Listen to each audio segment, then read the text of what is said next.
There are 2 plates in the sink. Next to them are 2 forks. Bits of birthday cake, frosting, and chocolate stain the plates. My mother has just turned 65. To celebrate, I went out this morning to buy her a cake. The cake was a simple chocolate cake with white frosting on top. I thought of buying ice cream too, but then I remembered my mother could no longer eat ice cream, as the cold hurt her teeth. My mother loves chocolate. I think it's okay. My mother was delighted when I showed her the cake. She smiled, clapped her hands together, and then stared at me, confused. She asked who I was. I told her, Samuel, and then she told me that was impossible. Her son was traveling in Europe. I nodded, told her gently, yes, Ma, and guided her to the small table that was in the kitchen. She was happy when I set her down, and when she saw the cake in front of her, she asked me whom the cake was for. I told her, for you, Ma, and she gazed at me then, scrutinizing my features. You bought this cake for me? She asked. Yes, Ma, I answered calmly. This is for you. She laughed and said, Ah, oh, that's so nice. We need to call William. William loves cake. William is my father's name. He died several years ago. I had candles. I bought them at the same store where I bought the cake. I placed a candle on the cake and lit it with a match. And then I turned off the lights. The orange glow of the candle colored my mother's face and highlighted the folds on her skin. I was alarmed then, bewildered by how much the darkness revealed, and I thought of goblins, demons, and corpses. Hollow crevices defined my mother's cheeks. Crooked, ugly, vertical lines appeared around her mouth. Her entire face was a web of wrinkled skin, disgusting me, hurting me, and for a moment, I just thought, oh, Ma, I'm so sorry. I love you. When she blew out the candles and smiled, I turned on the lights, relieved and exhausted. We ate the cake in silence. As my mother chewed, I heard the workings of her mouth, the wet smacking of her lips, and the rough, guttural sounds she made whenever she swallowed. The tip of her fork clicked and scratched the ceramic surface of her plate like spiders on glass. I sat to the side and watched her, feeling pity, remorse, and hate in my heart. What I hated then, I didn't know, and whom I pitied, I couldn't tell. My feelings of remorse felt like it was for the entire world. Remorse for the starving children in Nigeria, remorse for the women in Afghanistan, remorse for the homeless in America, remorse for everyone I didn't know. This is delicious, dear, My mother said. She smiled her cake-stained lips and looked at me.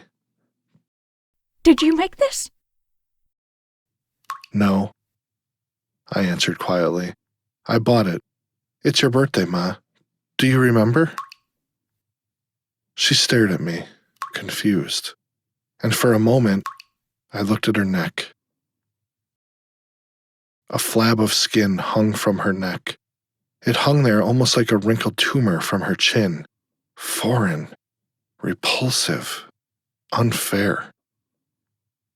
Mounds of extra skin sagged downward from her jaws, reminding me of spoiled pudding. There were greenish, purple veins that sprawled downward from the sides of her neck, liver spots on her cheeks, and to my horror, there were bits of cake lodged between the wrinkles around her mouth and lips, like scabs almost, or blisters, like fresh, festering pimples. she hadn't used any napkins.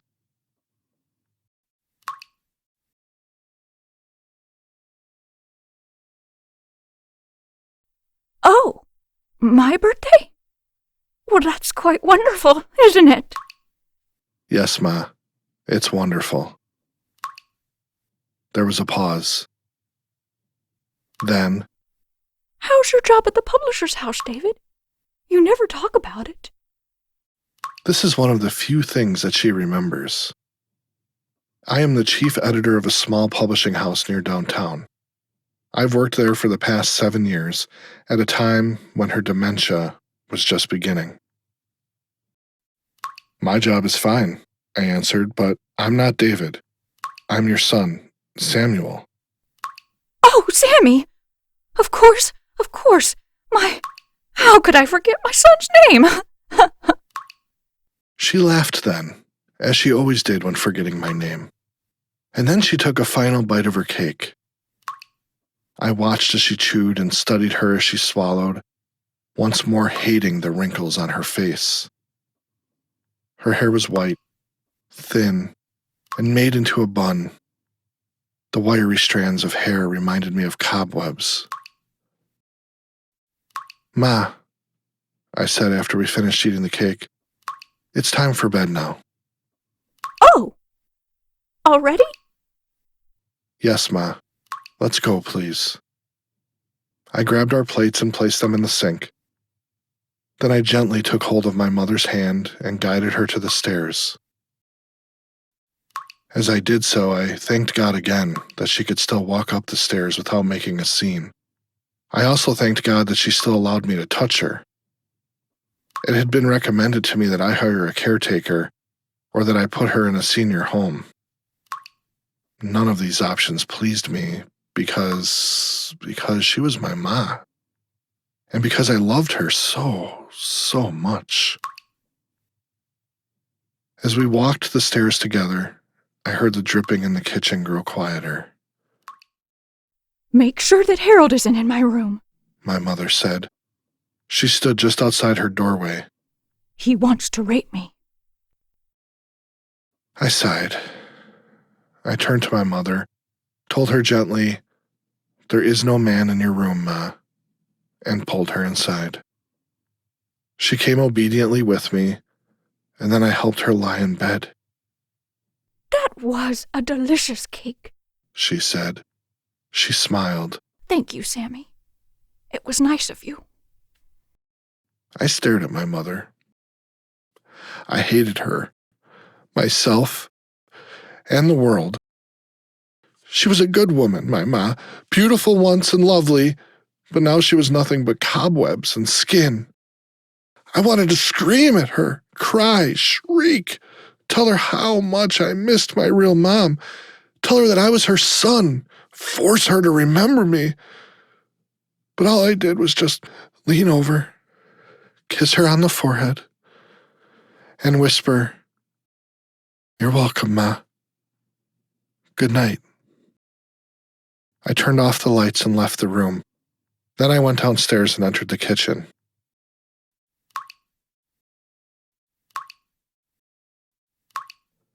I turned off the faucet.